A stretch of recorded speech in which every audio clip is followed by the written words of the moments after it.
Berlin is definitely a city full of energy, say its inhabitants and visitors. So naturally, the German capital also needs the power to make it live up to that reputation. 50Hertz, the transmission system operator in northern and eastern Germany, makes this possible using a 380 kilovolt diagonal connection cutting right across the city.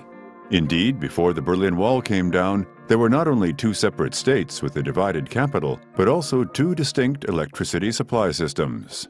Just 5 years after German reunification, Berlin was successfully reconnected to the Western European network. That's it. Berlin is no longer an island.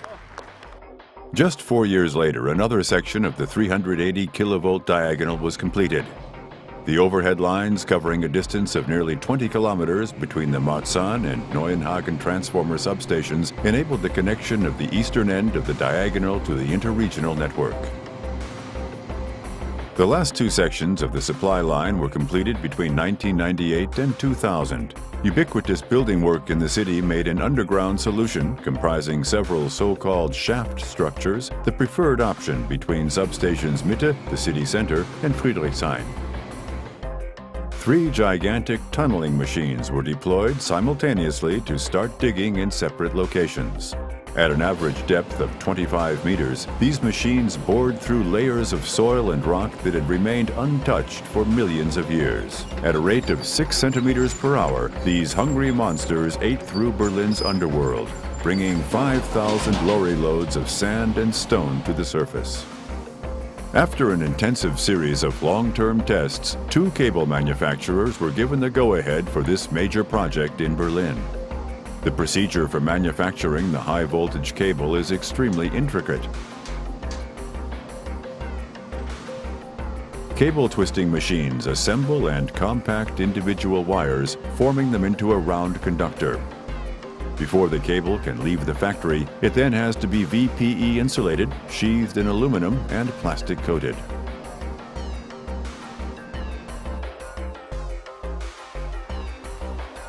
Once brought to the shaft, the VPE cable was drawn into the tunnel. Each section of high-voltage cable on a cable drum was over 700 meters long and weighed around 20 tons. Plastic-coated cables have several advantages over the previously used low-pressure oil-filled power cables. These advantages include fewer power losses and therefore less cooling requirements, as well as less need for secondary equipment.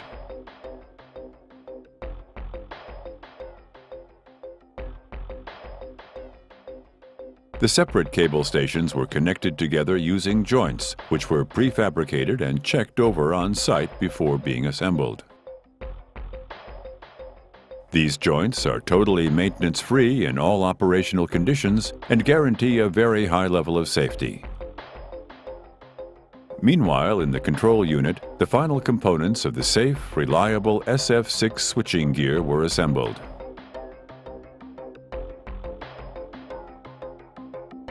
On December 7, 1998, after almost 50 years apart, the mains of both formerly separate parts of Berlin were connected together again.